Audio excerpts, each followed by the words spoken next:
نے چند گزارشات آپ کی خدمت میں عرض کرنی ہے۔ انسان کی زندگی میں بہت سارے رشتے ہوتے ہیں۔ کچھ رشتے ایسے ہوتے ہیں جو تعلق تو ہوتا ہے پر وہ رشتہ دور کا ہوتا ہے۔ کچھ تعلقات بڑے قریب کے ہوتے ہیں۔ سب کی ماں کے درد کو بندہ محسوس نہیں کرتا، لیکن اپنی ماں چلی جائے تو پھر رونا جلدی آتا ہے۔ بیٹیاں سبھی کی ہوتی ہیں، سانجھی ہی ہونی چاہیے، لیکن اپنی بیٹی کسی تکلیف میں ہو تو انسان اذیت محسوس کرتا ہے۔ میں نے دیکھا ہے کہ لوگ بھائی کے درد پر رو پڑتے ہیں۔ رشتوں کی کشش ہوتی ہے۔ کائنات میں بڑے رشتے ہیں جو ہمارے قریب ہیں، لیکن ہمارے سب سے قریب خدا رسول کا رشتہ ہے۔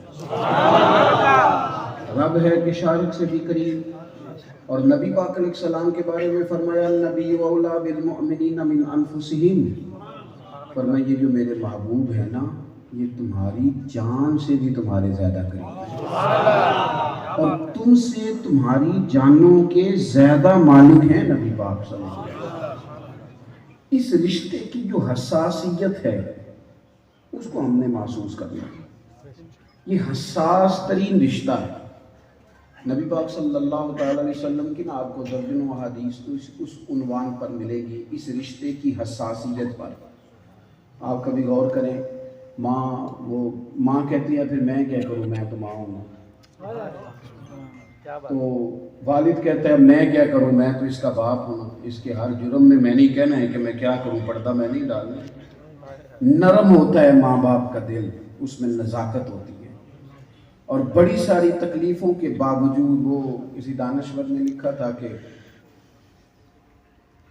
ایک آدمی کی اہلیہ انتقال کر گئی، ایک بیٹا تھا، تو کچھ عرصے کے بعد انہوں نے اور شادی کرنی، تو ایک دن بچہ بھی بڑا سمجھدار تھا اور باپ بھی بڑا دانشور تھا، اس نے پوچھا ایک دن کہ پتر یہ والی اماں ٹھیک ہے کہ پہلے والی ٹھیک تھی؟ اس نے کہا اماں ابا یہ والی اماں جو ہے نا بعد میں آئی سوتیلی، یہ ٹھیک ہے، سچی بڑی ہے، پچھلے والی جھوٹ بڑے بولتی تھی۔ اس نے کہا وہ کس طرح؟ اس نے کہا وہ اس طرح کہ وہ اماں نا میں کوئی شرارت کرتا تھا، میری سگی اماں تو کہتی تھی تجھے روٹی نہیں دے رہی، اور ابھی 15 منٹ نہیں گزرتے تھے تو گلیوں میں ڈھونڈتی پھرتی تھی کہ آ کر روٹی کھا، اور یہ سچی ہے، میں شرارت کرتا ہوں تو کہتی ہے روٹی نہیں دینی، پھر منتیں بھی کرتا ہوں تو نہیں دیتی، یہ سچی ہے۔ رشتوں میں حساسیت ہے نا، آپ بات کو سمجھیں۔ اب وہ ماں شرارت کے باوجود بھی تڑپتی ہے کہ اگرچہ ستایا ہے پر روٹی تو کھائے نا۔ آپ میری بات کو سمجھیں، نبی پاک کا جو ہمارے ساتھ رشتہ ہے، آپ غور کریں میں کیا کہنے لگا ہوں۔ حضور فرماتے ہیں میرا دل چاہتا تھا ہر وضو کے ساتھ مسواک ضروری قرار دے، جملوں کا درد محسوس کریں، دل چاہتا تھا میرا اور آپ کا دل چاہے تو پھر ہم رک جاتے ہیں اس کام سے، ہم تو کر گزرتے ہیں۔ کریم فرمانے لگے میرا دل چاہتا تھا ہر وضو کے ساتھ مسواک ضروری قرار دے دوں پر تمہیں تکلیف ہوگی۔ کیا سمجھا رہے ہیں حضور ہمیں؟ کہ میں نے اپنی چاہت نہیں دیکھی، تمہاری آسانی دیکھی۔ حضور فرماتے ہیں میرا دل کرتا ہے لمبی نماز پڑھاؤں، لمبی، اور میں قرات شروع کرتا ہوں تو پھر پیچھے کسی کا بچہ رو پڑتا ہے تو میں نماز مختصر کر دیتا ہوں تمہیں تکلیف نہ ہو۔ محبوب فرمانے لگے میرا دل کرتا تھا، میری طرف دیکھیں یار، سبحان اللہ، حضور فرماتے ہیں میرا دل کرتا تھا تہجد کی نماز ضروری قرار دے دوں۔ نہیں آپ غور نہیں کر رہے، میں پہلے بھی بڑی تھوڑی تقریر کرنے کا آتی ہوں، توجہ نہیں کریں گے تو چھوٹی ہو جائے گی، چھوٹی سی بات میں تو تھوڑا سا نا جی اتنی بات جتنی اثر کرے، آپ میری بات پہ توجہ دیں، اللہ آپ کو جزائے خیر عطا فرمائے۔ اس محفل کا جو مہمان خصوصی ہے نا، محفلوں میں مہمان خصوصی وہ والا بندہ ہوتا ہے جو جھاڑو دیتا ہے اور دریاں بچھاتا ہے اور اشتہار لگاتا ہے اور ورک کرتا ہے، وہ مہمان خصوصی ہوتا ہے۔ میری طرح کے لوگ تو آتے ہیں بس ٹھیک ہے کیمرے کے سامنے بیٹھے چلے گئے، مہمان خصوصی تو ڈیوٹیاں کرنے والے لوگ ہوتے ہیں، ان کی مووی کیمرے میں بنے نہ بنے رب رسول کی بارگاہ میں سارا ریکارڈ ہوتا ہے، اس لیے وہاں ہی ریکارڈ بنے تو زیادہ بہتر ہے۔ آپ توجہ کریں کیا عرض کر رہا ہوں۔ نبی پاک صلی اللہ تعالی علیہ وسلم نے فرمایا دل چاہتا تھا تہجد کی نماز ضروری قرار دے دوں، پھر تمہیں تکلیف ہوگی۔ اس لیے میں تم پر یہ ضروری قرار دے دیتا۔ آپ کو نہ جگہ جگہ ایسی روایات ملیں گی۔ محبوب ہم پر آسانی کرنا چاہتے ہیں۔ سیدہ عائشہ صدیقہ رضی اللہ تعالیٰ عنہ فرماتی ہے کہ حضور کو دو باتوں کا اختیار دیا جاتا نا، کہ یا یہ والی قبول کر لیں یا یہ والی کر لیں، دو باتوں کا۔ ہمارے یہاں کچھ لوگ بڑا مشکل کر کے بعض چیزوں کو بتاتے ہیں، تو قبول کرنے والے بھی کہتے ہیں شاید دین بڑا مشکل ہے، میں نہیں اس پہ چل سکتا۔ فرماتی ہیں اگر دو چیزوں کا حضور کو اختیار دیا جاتا تو نبی پاک وہ اختیار کرتے تھے جو آسان ہو، امت کے لیے مشکل نہ ہو، اس کو حضور اختیار کرتے۔ تو نبی پاک کا ہمارے ساتھ جو رشتہ ہے وہ بڑا احساس والا ہے، درد والا ہے۔ ہم نے کیا کیا ہے؟ ہم نے سمجھا ہے کہ وہ ہمارا تو رشتہ ہوتا ہے 1 سے 12 ربیع الاول تک مارا۔ ہم نے تو سمجھا جب محفل سجے گی نا، نعروں کا ٹائم آئے گا تو لگائیں گے، یا چلو زیادہ سے زیادہ کل والے دن، 10ویں والے دن، چیلم والے دن کسی مولوی صاحب کو دعوت دیں گے، کسی نعت خواں کو، کسی قاری کو بلائیں گے۔ مجھے ایک بات بتاؤ، رب رسول سے صرف دکھوں کا رشتہ ہے؟ پورا خاندان منا رہا ہے کہ پھپھو کے بغیر شادی نہیں ہو سکتی، تمہارے بغیر خوشیاں ادھوری ہیں۔ بیاہ ہو رہا ہے، شادی ہو رہی ہے، منایا جا رہا ہے، خالہ کو منا لو خوشیاں ادھوری ہیں، چچا کو منا لو خوشیاں ادھوری ہیں، اور ماموں کو دعوت دے لو خوشیاں ادھوری ہیں۔ ساری برادری کے بڑے بوڑھے خود فورس کرتے ہیں جاؤ فلانے کو منا کے لاؤ۔ ایک بوڑھا بھی اٹھ کے نہیں کہتا، ایک سیانا بھی نہیں کہتا ڈھول ڈمکا نہ کرنا، شریعت کے بغیر خوشیاں ادھوری ہیں۔ ایک سیانا تو بولے جو کہے عورتوں کی مووی نہ بنانا، جو کہے مہندی پہ کوئی ایسی رسم نہ کرنا، شریعت کے بغیر ہر بندے کو دعوت دے لی، بلا لیا اور دین کو دیش نکالا دے دیا۔ اور بڑے بڑے حاجی صاحب، نمازی صاحب، وزادار بندہ، وہ چوہل صاحب راتی منڈے بڑا غلط کام کرتے رہے، مہندی تے شور کیتا ہے، میں تے ڈیرے تے سا۔ کیا بات ہے، کیسا دھوکہ ہے۔ حج بھی کیتی جاندے ہو، نال لو بھی کیتی جاندے ہو، کھو کے مال یتیماں دا تے بھیج مسیتی جاندے ہو، تسی پھٹ دلاں دے سیندے نہیں، ایویں ٹوپیاں سیتی جاندے ہو، نفس تے چھری پھیردے نہیں تے دمبے کیتی جاندے ہو، فرض پلائی بیٹھے ہو تے نفلاں نیتی جاندے ہو، او کو دسو تے سی بلے شاہ نو ایک ہی کیتی جاندے ہو۔ افتؤمنون ببعض الکتاب وتکفرون ببعض، کتاب کے بعد اس سے پہ ایمان لاتے ہو، بعض کا انکار کر دیتے ہو۔ عزیز دوست، حضور کے ساتھ جو ہمارا رشتہ ہے، یہ کیسے ہو گیا کہ میرے پتر کی شادی آئی اور مجھے نعت ہی یاد نہیں آئی، میرے بھائی کی شادی آئی اور مجھے دین ہی یاد نہیں آیا؟ حضور کے ساتھ جو رشتہ ہے وہ ہر مقام پہ ہے، وہ ہر موقع پہ ہے، ہر عنوان پر محبوب کی بات ہوگی۔ ویسے بھی جو کسے عاشق ہوئے گالوں سے بھی کرتا ہے، 100 مکر بہانے کر کے تو وہ نہیں مرنے مرد ہے۔ تو نبی پاک کے ساتھ رشتے میں نزاکت لائیں۔ پہلی بات سب سے، حضور کے نا حقوق گنوائے ہیں ہمارے علماء نے، باقاعدہ اس پر مستقل کتابیں لکھی۔ حضرت قاضی ایاز صاحب رحمۃ اللہ علیہ کی کتاب مستقل اس عنوان پر ہے، ہمارے ذمے نبی پاک کے حق ہیں۔ ان میں سے پہلا حق یہ ہے کہ ہم نے حضور کی ہر بات پر ایمان لانا، حضور کی ہر بات پر۔ جس دین نے مرد کے لیے 4 شادیاں جائز کی ہیں نا، اسی دین نے داڑھی بھی ضروری کی ہے، لیکن مرد کو 4 شادیاں والا مسئلہ تو یاد ہے، ہر مرد کو پتہ ہے کہ 4 شادیاں، تو باقی مسئلوں کا کیوں نہیں پتا؟ اس کا بھی تو پتہ رکھے نا بھائی، اس پر بھی تو توجہ دے نا۔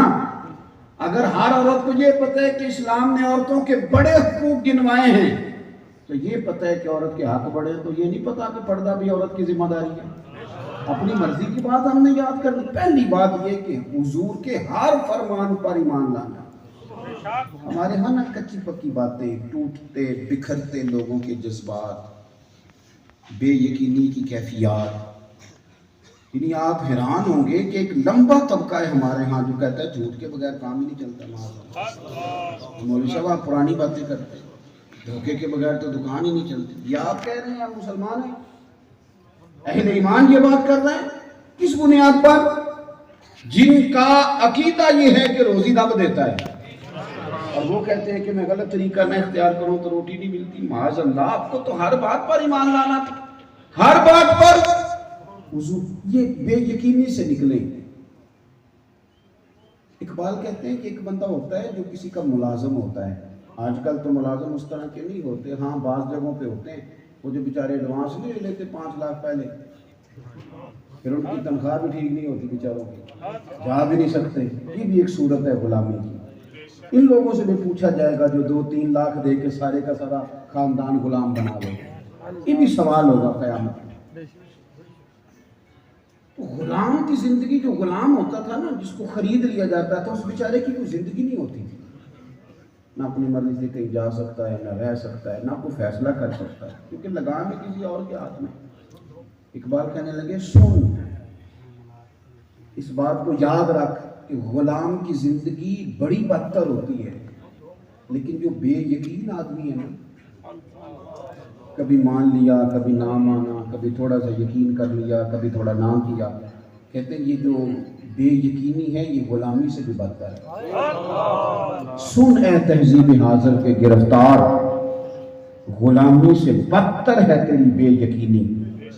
امام غزالی حدیث لائے ہیں، نبی پاک علیہ السلام نے فرمایا یقین اس طرح سیکھا کرو جس طرح تم قرآن سیکھتے ہو. امام صاحب نے یقین کی دولت یقین والوں کے پاس بیٹھے. ہمارے نوجوان سویرے کچھ کہتے ہیں، دوپہر کو کچھ اور کہنے لگ جاتے ہیں، شام کو فیصلہ اور ہو جاتا ہے. وہ بھائی کہیں کھڑے تو ہو جس نے آج تک فیصلہ ہی نہیں کیا کہ میں نے کرنا کیا، وہ انقلاب کیا برپا کرے گا. حضور کی ہر بات پر ایمان، ہر بات پر. حضرت مولا علی شیر خدا کرم اللہ تعالی وجہہ الکریم بیمار تھے، اللہ کے پیارے محبوب علیہ السلام تیمارداری کو تشریف لے گئے تو حضرت علی بظاہر بڑے کمزور ہو گئے، اٹھا نہیں جاتا. تو حضور کی طرف دیکھ کے عرض کی یا رسول اللہ صلی اللہ علیہ وسلم یہ بیماری تو بڑی میرے لیے گہری ہو گئی. تو محبوب کریم علیہ السلام نے فرمایا علی آپ دنیا سے اس وقت جائیں گے جب داڑھی خون سے آلودہ ہوگی. مانا کیا تھا کہ شہادت ملے گی، شہادت، بیماری سے نہیں جائیں گے. 1 2 3 دفعہ بیچ میں مولا علی پھر بیمار ہوئے. ایک دفعہ تو اتنے علیل ہوئے کہ کھڑا نہیں ہوا جاتا تھا. ظاہر ہے حضرت سعد بن ابی وقاص نے کہا علی مجھے لگتا ہے اب آپ نہیں بچیں گے، اس بیماری میں وصال ہوگا. تو مولا کائنات رضی اللہ تعالیٰ عنہ اٹھ کے کھڑے ہو گئے، فرمانے لگے سعد مجھے اللہ کی عزت کی قسم مجھے کچھ نہیں ہوگا، اس لیے کہ میرے محبوب نے فرمایا ہے کہ میری داڑھی خون سے بھر دی جائے گی، پھر میں جاؤں گا. چاند اپنی جگہ چھوڑ سکتا ہے، تارے گر سکتے ہیں، سورج بکھر سکتا ہے، پر مدینے والے کی بات غلط نہیں ہو سکتی. اپنی زندگی میں یقین تو پیدا کریں، اور اگر یقین ہی نہیں ہے، کچی پکی باتیں. میں مدرسے کے جلسے میں گیا، دستار فضیلت کا جلسہ تھا، تو وہاں ایک مولانا نے کہہ دیا کہ لوگ عزت نہیں کرتے. میں نے ان سے کہا کیوں عزت کرانی ہے آپ نے ان سے؟ فرض ہے نہ کریں. کیوں؟ باقی کسی بندے کو ڈگری ملنے کے بعد احساس ہوتا ہے. دین کا طالب علم تو یقین تو پیدا کر. تیرے محبوب نے فرمایا کیا ہے؟ حضور نے فرمایا تو پہلے دن نکلتا ہے نا تو تیرے پیروں کے نیچے فرشتے پر بچھا دیتے ہیں. تو کیوں توقع کرتا ہے کہ فلانا مجھے سلوٹ کرے، فلانا نہ بھی کوئی کرے؟ تو وہ شخص ہے جس کی عزت اللہ فرشتوں سے کروا رہا ہے. اپنی زندگی میں وہ یقین سارا لائیں. ہمارے گھروں میں جب یقین آ جائے گا نا، یقین، کاش اتنا سبق ہم بچوں کو یہ پڑھاتے ہیں کہ پتر ڈاکٹر بن جا پیسے بڑے آئیں گے، پتر انجینئر بن جا پیسے بڑے آئیں گے، تاجر بن جا. اگر ہم اس سے 75% کم بچوں کو یہ سبق پڑھائیں نا کہ پتر حرام نہ کمانا، ورنہ دولت تو آئے گی، سکھ نہیں آئے گا، سکون نہیں آئے گا، بغض آئے گا. باپ کی ذمہ داری تو یہ تھی کہ وہ کہتا پتر تھوڑا لانا پر حلال لانا، پتر گھر میں تھوڑا آئے پر جائز آئے. نہ کبھی بھی بڑھنا اس طرف. اپنی زندگی ایمان والی، یقین والی.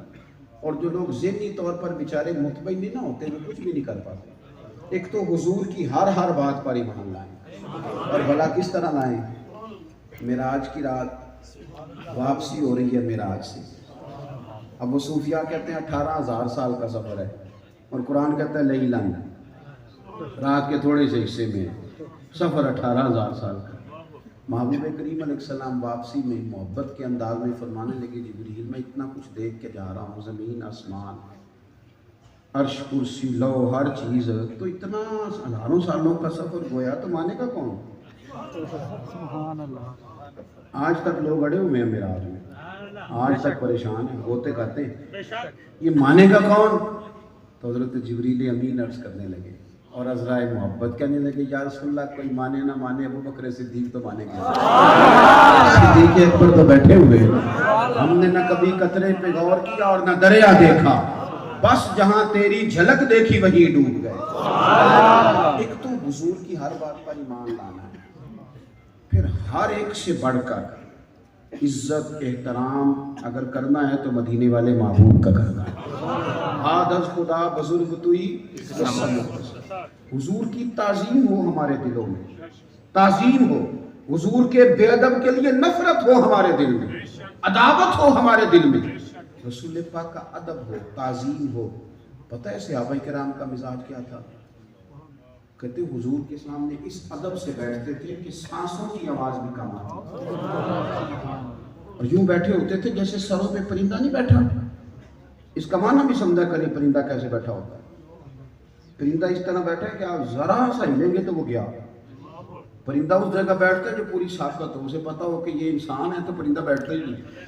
تو یہ باتیں ہم کہہ تو دیتے ہیں پر سمجھے نا اس کو، جیسے پرندے بیٹھے۔ تعظیم، آج بھی حضور کی محفل کی تعظیم کریں، حضور کے ذکر کی تعظیم کریں۔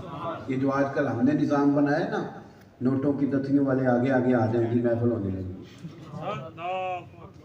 یعنی وہ بیچارہ غریب آدمی جو فجر اٹھ کے فجر سے اذان اٹھ کے مسجد میں دیتا ہے، وہ میلاد کے سٹیج پہ بھی نہیں بیٹھ سکتا، کیونکہ یہاں بھی اس کے اللہ اکبر، یا رسول اللہ، یا رسول اللہ، یا رسول اللہ۔